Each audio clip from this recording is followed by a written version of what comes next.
Hi there, I'm Noelle White and I'm Head of Product Structuring at Waystone. I'm joined here today by Henry Glynn, Head of ETF, Capital Markets and Distribution for Waystone. Hi Henry, thanks for joining me today. We're here to talk about the growth of active ETFs in the marketplace.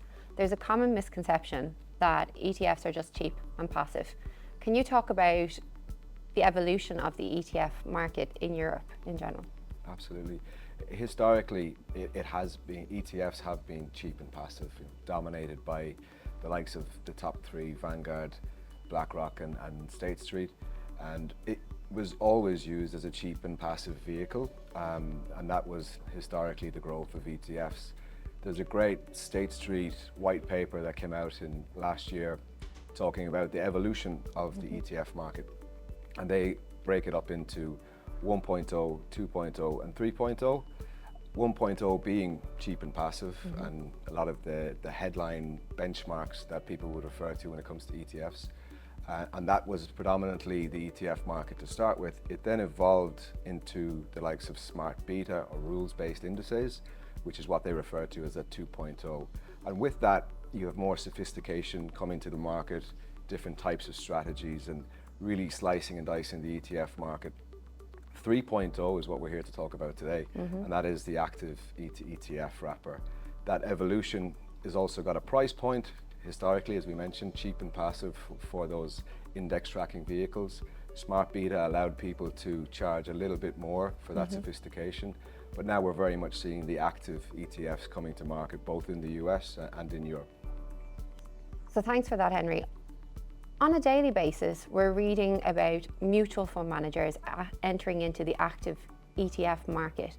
Could you give us some colour on some of those recent entrants and some of information about them? Sure. All things in ETFs, we tend to see it play out first in the US and then it moves to Europe and soon after Asia, depending on the lag, maybe 2 to 3 year difference. And we've seen a plethora of active managers entering the ETF space, but I think there's also an increasing awareness of the benefits of the ETF wrapper. We covered that in a previous episode. Yep. But I think all of those combined starts in the US, it's coming to Europe, and we've seen a whole host of active managers entering the European market, the likes of Robeco, American Century, and ARK, for example. There are others, but they're three notable ones.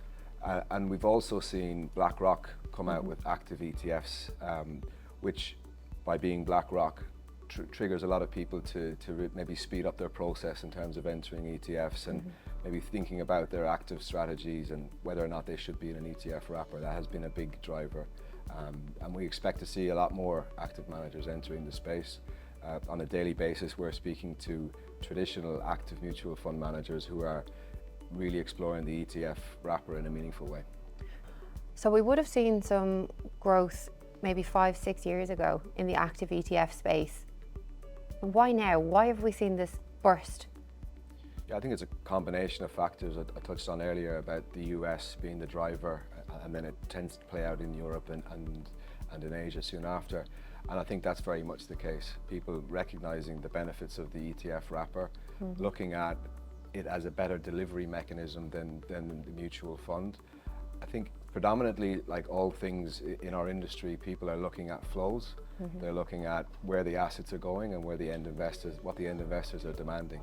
So we're seeing an increasing amount of investment managers getting requests from their sales teams and their end clients who are looking for their funds and their expertise in the ETF wrapper.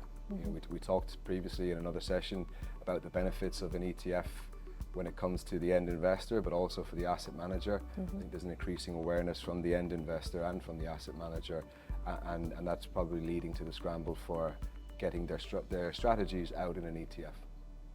I mentioned flows, that tends to be the case in our industry. People follow the flows, and we've seen incredible growth from the likes of JP Morgan and Fidelity in terms of the asset raising in active ETFs. It is a relatively new trend. You talked about 5-6 years ago.